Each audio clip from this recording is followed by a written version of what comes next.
recording by MZR Studio Kolkata।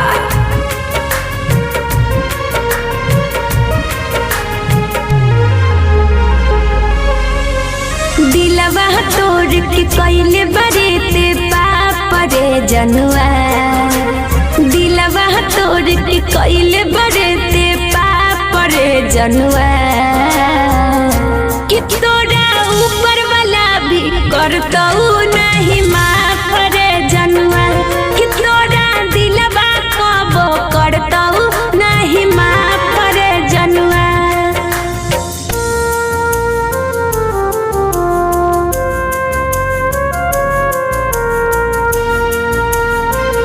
Music by Mukesh Dilwale.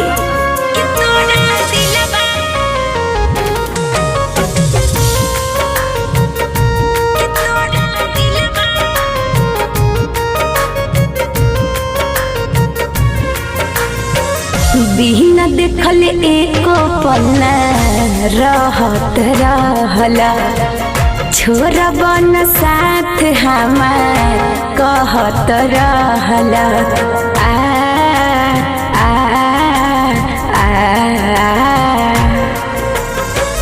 बिना देखल एको पन्ना रहत रहला, छोरा बन साथ हमार कहत रहला।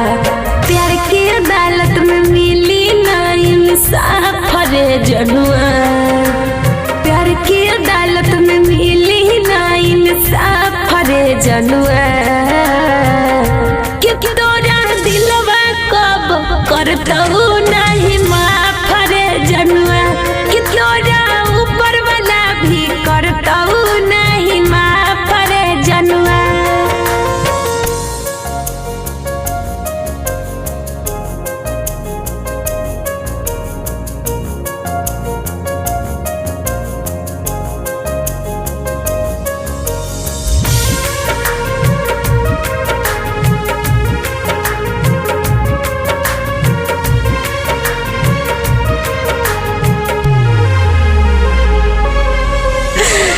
तोहरा पर रहे बड़ी लाजो के उम्मीद हो, छीन लिहल खुशी जानू लाई के करीब हो।